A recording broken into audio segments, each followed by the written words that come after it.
put that aside. When I went to college, I went to Westmont, sometimes known as the Wheaton of the West.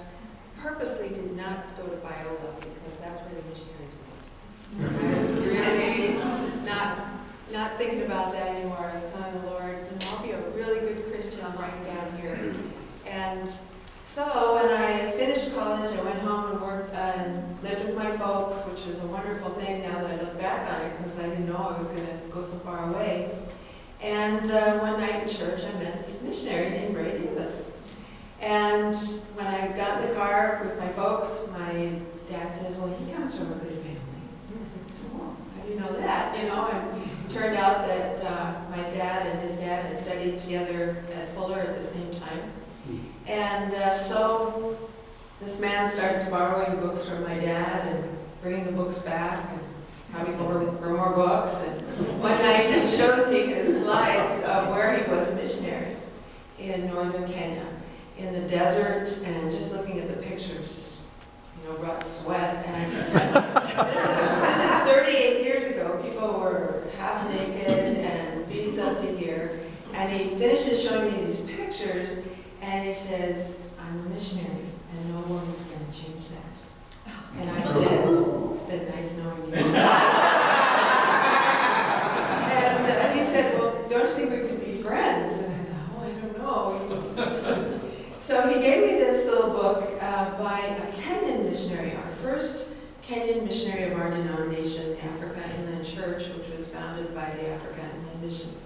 And he had gone as a missionary to this tribe that Ray was now working in, and he had a really hard time there. And I don't know why he gave me that book, but the Lord used it. It just kept impressing on me, this is what I want you to do. I want you to marry this man and go as a missionary. And so there was no doubt in my mind that this was what I was supposed to do. So in 1973, we got married, and that was the first time I ever came to Calvary Church. It was in the summer to a Wednesday night prayer meeting.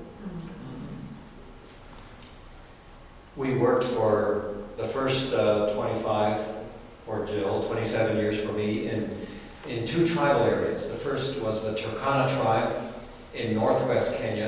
It's a semi-arid area.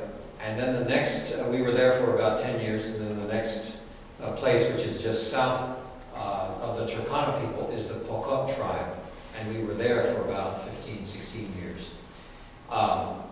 Those two tribes are similar in that they are both pastoral nomads, or is it nomadic pastoralists? But they are enemies of each other. They raid cattle from each other. Anyway, the Lord was using that, I think, to teach us what missions and church planting was all about, because then we went to the missionary college. We were invited to come and teach there 12 years ago. And then we started teaching church planting, or I was teaching church planting.